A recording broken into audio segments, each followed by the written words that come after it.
Friends IIT മദ്രാസിൻ്റെ പുതിയൊരു recruitment notification വന്നിട്ടുണ്ട്. Permanent വേക്കൻസിയാണ്. ഫ്രഷേഴ്സിനും അപ്ലൈ ചെയ്യാം, അതുപോലെ തന്നെ നിങ്ങൾക്ക് എക്സ്പീരിയൻസ്ഡ് ആയിട്ടുള്ള കാൻഡിഡേറ്റ്സിനും അപ്ലൈ ചെയ്യാൻ പറ്റും.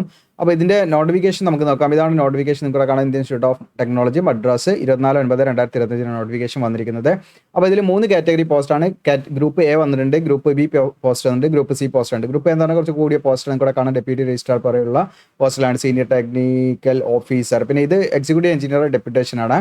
പിന്നെ അതുപോലെ തന്നെ ടെക്നിക്കൽ ഓഫീസർ അങ്ങനെയൊക്കെ തുടങ്ങിയുള്ള വേക്കൻസികളാണ്. അപ്പോൾ ഇതിലേക്കുള്ള ഏജ് ലിമിറ്റ് കാര്യങ്ങളൊക്കെ കൂടെ കാണാൻ പറ്റും. അപ്പോൾ ഈ പോസ്റ്റിലേക്കൊക്കെ എക്സ്പീരിയൻസ് കാര്യങ്ങൾ വേണം കേട്ടോ. ഓക്കെ. പിന്നെ വരുന്നത് ഗ്രൂപ്പ് ബി പോസ്റ്റാണ്. അതിൽ ജൂനിയർ എഞ്ചിനീയർ ഉണ്ട്, അതിലൊരു 9 വേക്കൻസി ഉണ്ട്.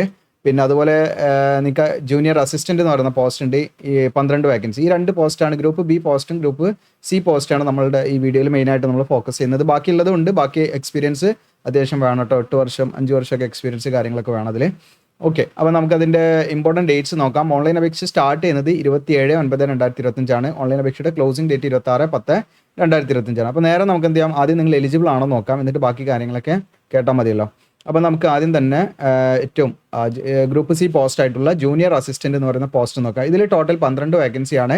ഇതിലും കാണാൻ ജനറൽ 4 വേക്കൻസി ഉണ്ട്, EWSന് 2 വേക്കൻസി, OBCക്ക് 5 വേക്കൻസി, SCക്ക് 1 വേക്കൻസി. അപ്പോൾ STക്ക് ഇവിടെ റിസർവ് വേക്കൻസി ഇല്ലെങ്കിലും അവർക്ക് എന്ത് ചെയ്യാം, ഈ ജനറലിൻ്റെ 4 വേക്കൻസിയിലേക്ക് അപ്ലൈ ചെയ്യട്ടെ. അപ്പോൾ ലെവൽ 3 ആണ് വരുന്നത്. ഇനി ഇതിൻ്റെ എസെൻഷ്യൽ ക്വാളിഫിക്കേഷൻ എന്ന് പറയുന്നത് നിങ്ങൾക്ക് ഇതാ ജസ്റ്റ് ഒരു ഡിഗ്രിയാണ്. അത് ഈ പറയുന്ന BA BSc അല്ലെങ്കിൽ നിങ്ങൾക്ക് ഈ പറയുന്ന BCom ഉള്ളവർക്കും അപ്ലൈ ചെയ്യാം കേട്ടോ. അപ്പോൾ ജസ്റ്റ് നിങ്ങൾക്കൊരു ഈ പറയുന്ന ആർട്സ് ഓർ സയൻസിലുള്ള അല്ലെങ്കിൽ ഹ്യൂമാനിറ്റീസിലുള്ള BCom ഉണ്ടെങ്കിൽ അത് വെച്ചിട്ട് അപ്ലൈ ചെയ്യാം, അല്ലെങ്കിൽ BA ഉണ്ടെങ്കിൽ അപ്ലൈ ചെയ്യാം. അത് സബ്ജക്റ്റ് ഒരു പ്രശ്നമല്ല. അപ്പോൾ ആ രീതിയിൽ ഈ പറയുന്ന ഗ്രാജുവേഷൻ ഉള്ളവർക്ക് അപ്ലൈ ചെയ്യാവുന്ന വേക്കൻസിയാണ് ഈ പറഞ്ഞിരിക്കുന്ന ജൂനിയർ അസിസ്റ്റന്റ് എന്ന് പറയുന്ന പോസ്റ്റിലേക്ക് കേട്ടോ. ഓക്കെ. അപ്പോൾ നിങ്ങൾക്ക് BA നിങ്ങൾക്ക് ഏത് സബ്ജക്റ്റ് എടുത്ത് പഠിച്ചാലും കുഴപ്പമില്ല, BSc ഏതാണെങ്കിലും കുഴപ്പമില്ല. ഇനി BCom കഴിഞ്ഞവർക്ക് അങ്ങനെയുള്ളവർക്കൊക്കെ അപ്ലൈ ചെയ്യാൻ പറ്റുന്ന വേക്കൻസിയാണ് കേട്ടോ. ഓക്കെ. ഇതിലേക്ക് 60% മാർക്ക് ഉണ്ടായിരിക്കണം. ഇനി CGP ആണ് നിങ്ങളുടെ സർട്ടിഫിക്കറ്റ്, അതിന് ഇക്വലൻ്റ് ആയുള്ള CGP ഉണ്ടായിരിക്കണം എന്നുള്ളതാണ്. വിത്ത് നിങ്ങൾക്ക് കമ്പ്യൂട്ടർ ഓപ്പറേറ്റ് ചെയ്യാനുള്ള നോളജ് ഉണ്ടായിരിക്കണം എന്നുള്ളൂ കേട്ടോ. അതായത് നമുക്ക് സർട്ടിഫിക്കറ്റ് കാര്യങ്ങളൊന്നും വേണ്ട, ജസ്റ്റ് നിങ്ങൾക്ക് ഡിഗ്രി ഉണ്ടെങ്കിൽ ഇതിലേക്ക് അപ്ലൈ ചെയ്യാൻ പറ്റും. പക്ഷേ നിങ്ങൾക്ക് ആ ഒരു വർക്കിംഗ് നോളജ്, കമ്പ്യൂട്ടറിലുള്ള വർക്കിംഗ് നോളജ് ഉണ്ടായിരിക്കണം എന്നുള്ളൂ. അതിന് നമുക്ക് സർട്ടിഫിക്കറ്റ് കാര്യങ്ങളൊന്നും വേണ്ട. അപ്പോൾ ഇതിലേക്ക് ഫ്രഷേഴ്സിന് അപ്ലൈ ചെയ്യാം കേട്ടോ. ഇതിലേക്ക് ഫ്രഷേഴ്സിന് അപ്ലൈ ചെയ്യാൻ യാതൊരു എക്സ്പീരിയൻസും വേണ്ട. അത് ഈ 12 വേക്കൻസി ആണെന്ന് വിചാരിച്ച് നിൽക്കേണ്ട. നമുക്ക് ഫീമെയിൽ കാൻഡിഡേറ്റ്സിന് ഇതിലേക്ക് യാതൊരു ഫീസോ കാര്യങ്ങളൊന്നും ഇല്ല കേട്ടോ. അപ്പോൾ നിങ്ങളൊക്കെ ട്രൈ ചെയ്യുക. SC/ST കാൻഡിഡേറ്റ്സ് അങ്ങനെയുള്ളവർക്കൊന്നും ഫീ ഇല്ല.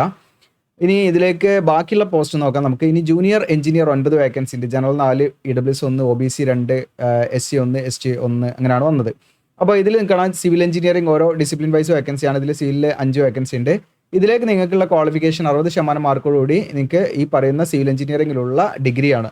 സിവിൽ എഞ്ചിനീയറിംഗിലുള്ള എഞ്ചിനീയറിംഗ് ഡിഗ്രി ഉണ്ടെങ്കിൽ നിങ്ങൾക്ക് ഇതിലേക്ക് അപ്ലൈ ചെയ്യാൻ 60% മാർക്ക് വേണം. പ്ലസ് 2 വർഷത്തെ എക്സ്പീരിയൻസും അവിടെ വേണം കേട്ടോ. ഓക്കെ. ഇനി നിങ്ങൾക്ക് ഡിപ്ലോമ സിവിൽ എഞ്ചിനീയറിംഗ് കഴിഞ്ഞവരാണെങ്കിൽ അപ്ലൈ ചെയ്യാൻ പറ്റും. 60% മാർക്ക് വേണം. ഡിപ്ലോമ കഴിഞ്ഞവരാണെങ്കിൽ അവർക്ക് 5 വർഷത്തെ എക്സ്പീരിയൻസ് വേണം കേട്ടോ ഈ സിവിൽ എഞ്ചിനീയറിംഗുമായി ബന്ധപ്പെട്ട്. ഇനി അടുത്തത് ഇലക്ട്രിക്കൽ എഞ്ചിനീയറിംഗ് ആണ്. 3 വേക്കൻസി ഉണ്ട്. ഇതിലേക്ക് നിങ്ങൾക്ക് ഇലക്ട്രിക്കൽ എഞ്ചിനീയറിംഗുമായി ബന്ധപ്പെട്ടുള്ള എഞ്ചിനീയറിംഗ് ഡിഗ്രിയാണ് വേണ്ടത്. 60% മാർക്ക് വേണം. 2 വർഷത്തെ എക്സ്പീരിയൻസ് വേണം. ഇലക്ട്രിക്കൽ എഞ്ചിനീയറിംഗുമായി ബന്ധപ്പെട്ട് ഡിപ്ലോമ ഉണ്ടെങ്കിൽ, അതായത് ഇലക്ട്രിക്കൽ എഞ്ചിനീയറിംഗ് ഡിപ്ലോമ 60% മാർക്കോട് പാസ്സായവർക്ക് അപ്ലൈ ചെയ്യാം. പക്ഷേ അവർക്ക് 5 വർഷത്തെ എക്സ്പീരിയൻസ് വേണം. ഇനി അടുത്തത് നിങ്ങൾക്ക് HVAC ആണ്. ഇതിലൊരു വേക്കൻസി ആണ്. ഇതിലേക്ക് നിങ്ങൾക്ക് R&Dസിലുള്ള ഡിഗ്രിയാണ് കേട്ടോ. ബാച്ചിലേഴ്സ് ഡിഗ്രിയാണ്. 60% മാർക്കോടുകൂടി 2 വർഷത്തെ എക്സ്പീരിയൻസ് വേണം. ഇനി നിങ്ങൾക്ക് ഈ പറയുന്ന R&Dസിലുള്ള ഡിപ്ലോമ ഉണ്ടെങ്കിൽ, 3 ഇയർ ഡ്യൂറേഷൻ ഡിപ്ലോമ ഉണ്ടെങ്കിൽ അവർക്ക് അപ്ലൈ ചെയ്യാം. 60% മാർക്കോട് കൂടി 5 വർഷത്തെ എക്സ്പീരിയൻസ് ഉണ്ടായിരിക്കണം കേട്ടോ. അപ്പോൾ ഇതാണ് ഈ 2 കാറ്റഗറി പോസ്റ്റാണ്. പിന്നെ വരുന്ന അസിസ്റ്റന്റ് എക്സിക്യൂട്ടീവ് എഞ്ചിനീയർ ആണ്. ഇതിലേക്കൊക്കെ 5 വർഷത്തെ എക്സ്പീരിയൻസ് വേണം. അപ്പോൾ ഈ പറയുന്ന ഇലക്ട്രിക്കൽ എഞ്ചിനീയറിംഗിൽ ME or MTech 55% മാർക്കോട് പാസ്സാണെങ്കിൽ അപ്ലൈ ചെയ്യാം. 5 വർഷത്തെ എക്സ്പീരിയൻസ് വേണം. ഇനി BA or BTech എഞ്ചിനീയറിംഗ് എന്താണ് ഇലക്ട്രിക്കൽ എഞ്ചിനീയറിംഗിൽ BA or BTech ഉണ്ടെങ്കിൽ അപ്ലൈ ചെയ്യാം. 55% മാർക്ക് വേണം. BA or BTech ആണെങ്കിൽ അവർക്ക് 8 വർഷത്തെ എക്സ്പീരിയൻസ് വേണം. ME or MTech ആണെങ്കിൽ 5 വർഷത്തെ എക്സ്പീരിയൻസ് മതി. ഇതുപോലെ തന്നെയാണ് അസിസ്റ്റന്റ് രജിസ്ട്രാർ, നിങ്ങൾക്ക് 8 വർഷത്തെ എക്സ്പീരിയൻസ് വേണം. ഇതൊക്കെ നിങ്ങൾ നോക്കുക. അങ്ങനെയുള്ള വിദ്യാർത്ഥികൾ അപ്ലൈ ചെയ്യാം. ടെക്നിക്കൽ ഓഫീസർ ഇതിലേക്കൊക്കെ 5 വർഷത്തെ എക്സ്പീരിയൻസ് വേണം. ഈ പറയുന്ന ഫിസിയോതെറപ്പിയിലുള്ള PG ആണ് വേണ്ടത്. സ്പെഷ്യലൈസേഷൻ ഓർത്തോപെഡിക്സ് അല്ലെങ്കിൽ ഒക്യുപേഷണൽ തെറപ്പി ആയിരിക്കണം. 40% മാർക്ക്, 5 വർഷത്തെ എക്സ്പീരിയൻസ്. ഇനി അതല്ല അതിൻ്റെ ബാച്ചിലേഴ്സ് ഡിഗ്രി ഉണ്ടെങ്കിൽ അത് വെച്ചിട്ട് അപ്ലൈ ചെയ്യാം. അവർക്ക് 8 വർഷത്തെ എക്സ്പീരിയൻസ് വേണം. മാസ്റ്റേഴ്സ് ഡിഗ്രി ഉണ്ടെങ്കിൽ 5 വർഷം, ഇനി ബാച്ചിലേഴ്സ് ഡിഗ്രി ആണെങ്കിൽ 8 വർഷത്തെ എക്സ്പീരിയൻസ് വേണം. പിന്നെ ഈ പറയുന്ന HVAC ഓഫീസറിൽ നിങ്ങൾക്ക് ഇതിൽ ഡയറക്റ്റ് റിക്രൂട്ട്മെൻറ്റും ഡെപ്യൂട്ടേഷനും കോൺട്രാക്ട് 3 കാറ്റഗറി ഉണ്ട്. ഇതിൽ 15 വർഷത്തെ എക്സ്പീരിയൻസ് ആണ്. നമ്മൾ പറയുന്നില്ല, അങ്ങനെയുള്ള വിദ്യാർത്ഥികളിൽ നിന്ന് ഡൗട്ട് ഉണ്ട് ചോദിക്കുക. എക്സിക്യൂട്ടീവ് എഞ്ചിനീയർ ഇലക്ട്രിക്കൽ ആണ്. ഓക്കെ. ഇതിൻ്റെ ഡെപ്യൂട്ടേഷൻ വേക്കൻസി ആണ്. പിന്നെ അതുപോലെ സീനിയർ ടെക്നിക്കൽ ഓഫീസറിൽ നിങ്ങൾക്ക് ഇവിടെ കാണാൻ പറ്റും. അത്യാവശ്യം നല്ല 5 വർഷത്തെ എക്സ്പീരിയൻസ് വേണം. ME or MTech ആണ് ഈ പറഞ്ഞിരിക്കുന്ന ഏതെങ്കിലും discipline, civil, mechanical, electrical, electronics and communication അല്ലെങ്കിൽ ഇലക്ട്രിക്കൽ ആൻഡ് ഇലക്ട്രോണിക്സ് ഈ പറഞ്ഞിരിക്കുന്ന ഏതെങ്കിലും ഡിസിപ്ലിൻ ME ടെക് 55% മാർക്ക് പാസ്സായിരിക്കുക പ്ലസ് 5 വർഷത്തെ എക്സ്പീരിയൻസ് വേണം. ഇനി അതേ സെയിം ഡിസിപ്ലിനിൽ BA BTech അല്ലെങ്കിൽ MSc കഴിഞ്ഞവർക്ക് അപ്ലൈ ചെയ്യാം, പക്ഷേ അവർക്ക് 8 വർഷത്തെ എക്സ്പീരിയൻസ് വേണം കേട്ടോ. പിന്നെ ഡെപ്യൂട്ടി രജിസ്ട്രാർ എന്ന് പറയുന്ന പോസ്റ്റ് ആണെങ്കിൽ 5 വർഷത്തെ എക്സ്പീരിയൻസ് വേണം. ഓക്കെ, അപ്പോൾ ഇത്രയാണ് അതിൻ്റെ എന്താണ് എഡ്യൂക്കേഷൻ ക്വാളിഫിക്കേഷൻ. ഇനി നമ്മൾ അപ്ലൈ ചെയ്യുമ്പോൾ ശ്രദ്ധിക്കേണ്ടതായിട്ടുള്ള കാര്യങ്ങളൊക്കെയാണ് നമ്മൾ പറയുന്നത്. അപ്പോൾ ഓൺലൈനായിട്ടാണ് നമ്മൾ അപ്ലൈ ചെയ്യേണ്ടത്. ഓൺലൈനായിട്ട് അപ്ലൈ ചെയ്യുന്ന സമയത്ത് ഡോക്യുമെൻറ്റ്സ് ഒക്കെ നമ്മൾ എന്ത് ചെയ്യണം, അപ്ലോഡ് ചെയ്യണം ഇതിലേക്ക്. അപ്പോൾ സർട്ടിഫിക്കറ്റ് ഒക്കെ നമ്മൾ എന്ത് ചെയ്യണം വെച്ചാൽ 10ാം ക്ലാസ്സിലെ സർട്ടിഫിക്കറ്റ് മുതൽ നമ്മളത് ഒരു ഓർഡറിൽ അങ്ങനെ ആ ക്രോണോളജിക്കൽ ഓർഡറിൽ തന്നെ നമ്മൾ ഒരു സിംഗിൾ PDF ആക്കി നിങ്ങൾ ഇതിലേക്ക് അപ്ലോഡ് ചെയ്യുക കേട്ടോ. 10ാം ക്ലാസ് മുതൽ ഏതുവരെ നിങ്ങൾ പഠിച്ചു അതിൻ്റെ മാർക്ക് ഷീറ്റും സർട്ടിഫിക്കറ്റ് ഒക്കെ നിങ്ങൾ പ്രോപ്പറായിട്ട് അലൈൻ ചെയ്തിട്ട് അപ്ലോഡ് ചെയ്യുക. പിന്നെ ഡേറ്റ് ഓഫ് ബർത്തിൻ്റെ പ്രൂഫിന് വേണ്ടി 10ാം ക്ലാസ്സിലെ സർട്ടിഫിക്കറ്റ് അപ്ലോഡ് ചെയ്താൽ മതി. ഇനി നിങ്ങൾക്ക് ബർത്ത് സർട്ടിഫിക്കറ്റ് അത് വേണമെങ്കിൽ അപ്ലോഡ് ചെയ്യാം. പിന്നെ SC ST OBC PWD candidates ഒക്കെ ആണെങ്കിൽ നിങ്ങൾ വാലിഡ് ആയിട്ടുള്ള സെൻട്രൽ ഗവൺമെന്റ് പർപ്പസിന് വേണ്ടി തയ്യാറാക്കിയ കാറ്റഗറി സർട്ടിഫിക്കറ്റ് അപ്ലോഡ് ചെയ്യണം.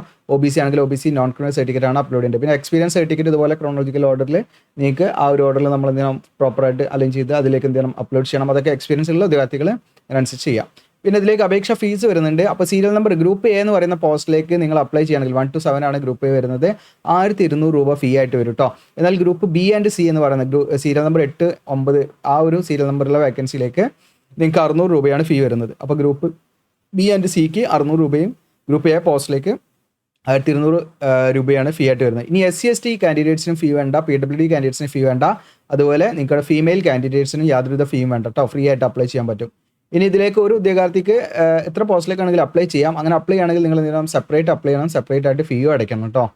ഓക്കെ, അപ്പോൾ അത്രയും കാര്യങ്ങളൊക്കെയാണ് അതിൽ പ്രധാനമായിട്ട് വരുന്നത്. ഇനി നമ്മൾ എങ്ങനെയാണ് അപ്ലൈ ചെയ്യേണ്ടത് വെച്ചാൽ നമ്മുടെ വീഡിയോയുടെ ഡിസ്ക്രിപ്ഷനിൽ ഞാൻ അപ്ലൈ ചെയ്യുന്നതുകൊണ്ട് ലിങ്ക് തരും. അതിൽ ക്ലിക്ക് ചെയ്യുന്ന സമയത്ത് കൂടെ കാണാം IIT അഡ്രസ്സ് എന്നിട്ട് ഇതിലേക്കാണ് ഈ പേജിലേക്കാണ് വരിക. താഴെ സ്ക്രോൾ ഡൗൺ ചെയ്യുമ്പോൾ ഡീറ്റെയിൽസും ഡേറ്റ്സും കാര്യങ്ങളൊക്കെ ഇതിൽ കൊടുത്തിട്ടുണ്ട്. ഓക്കെ, അപ്പോൾ ഇവിടെ കാണാം നിങ്ങൾക്ക് നോട്ടിഫിക്കേഷൻ ഇവിടുന്ന് ഡൗൺലോഡ് ചെയ്യാം. അപ്ലിക്കേഷൻ ഫോം എന്നുള്ള ഭാഗം കാണാം, അവിടെ നമ്മൾ ഓപ്പൺ ആക്കാം. ഓക്കെ, ഇത് ഓപ്പൺ ആയി കഴിഞ്ഞാൽ നിങ്ങൾക്ക് ഇവിടെ കാണാൻ പറ്റും IIT മദ്രാസ് സ്റ്റാഫ് റിക്രൂട്ട്മെന്റ് ആയിട്ട് കാണാം. അപ്പോൾ ഇതിൽ നിങ്ങൾക്ക് ലെഫ്റ്റ് സൈഡോടെ കാണാൻ ലോഗിൻ ചെയ്യാനുള്ള ഓപ്ഷനാണ്. ഇത് താഴെ കാണാൻ ക്രിയേറ്റ് ന്യൂ അക്കൗണ്ട് എന്നുള്ളത്, അതിലാണ് നമ്മൾ ക്ലിക്ക് ചെയ്യേണ്ടത്. അവിടെ വേക്കൻസിയും കാര്യങ്ങളൊക്കെ കാണിക്കുന്നുണ്ട്. അപ്പോൾ നമ്മൾ ക്രിയേറ്റ് ന്യൂ അക്കൗണ്ട് എന്നുള്ളത് ക്ലിക്ക് ചെയ്യാം. അപ്പോൾ നമ്മൾ മെയിൽ ID യും നമ്മളൊരു യൂസർ നെയിം ഒക്കെ കൊടുത്തിട്ട് നമ്മൾ എന്ത് ചെയ്യുക, പുതിയൊരു അക്കൗണ്ട് ഇവിടെ ക്രിയേറ്റ് ചെയ്ത് അങ്ങനെ ചെയ്ത് പോകാണ് വേണ്ടത് കേട്ടോ. അപ്പോൾ നിങ്ങൾക്ക് ഓൺലൈനായിട്ട് നമ്മൾ ചെയ്ത് കൊടുക്കുന്നുണ്ട്. ഇതിൻ്റെ ലിങ്ക് നമ്പർ കൊടുത്തിട്ടുണ്ടെങ്കിൽ കോൺടാക്ട് ചെയ്യാം വാട്സപ്പിൽ കേട്ടോ. അപ്പോൾ ഇത്രയാണ്. നിങ്ങൾക്ക് യൂസ്ഫുൾ ആണെങ്കിൽ ഷെയർ ചെയ്യാം, സബ്സ്ക്രൈബ് ചെയ്യാം. Okay, thank you.